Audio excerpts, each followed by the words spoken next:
महाशिवरात्रि व्रत कथा। पूर्व काल की बात है। चित्रभानु नामक एक शिकारी था। वह शिकार करके अपने परिवार का पालन पोषण करता था। उस शिकारी पर साहूकार का काफ़ी कर्ज था, लेकिन वह उसका कर्ज समय पर नहीं चुका पाया। फिर साहूकार ने शिकारी को शिव मठ में बंदी बना लिया। जिस दिन उसे बंदी बनाया गया उस दिन शिवरात्रि थी। चतुर्दशी के दिन उसने शिवरात्रि व्रत की कथा सुनी और शाम होते ही साहूकार ने उसे अपने पास बुलाया और ऋण चुकाने के बारे में कहा। उसके बाद वह फिर शिकार की खोज में निकला। बंदी गृह में रहने के कारण वह बहुत भूखा था। शिकार की तलाश में वह बहुत दूर निकल आया।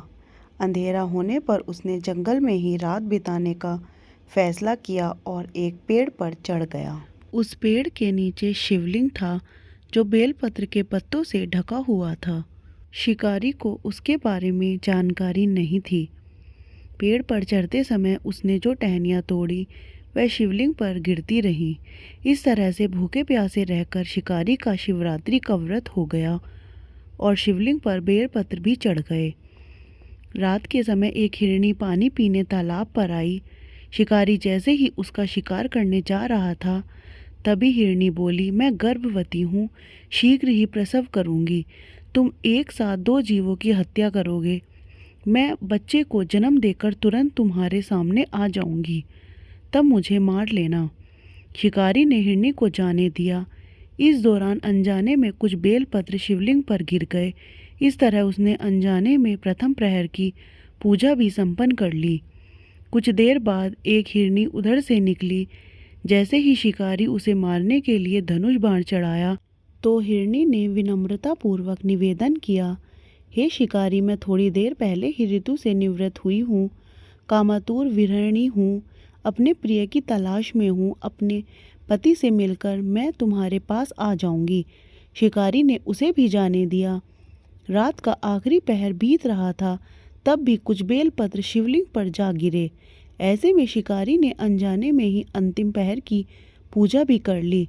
इस दौरान वहां एक हिरनी अपने बच्चों के साथ आई। उसने भी शिकारी से निवेदन किया और शिकारी ने उसे जाने दिया।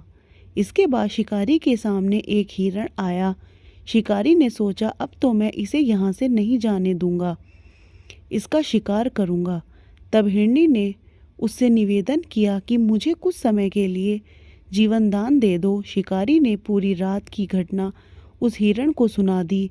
तब हिरण ने कहा कि जिस तरह से तीनों पत्नियां प्रतिज्ञाबद्ध होकर गई हैं, मेरी मृत्यु से अपने धर्म का पालन नहीं कर पाएंगी।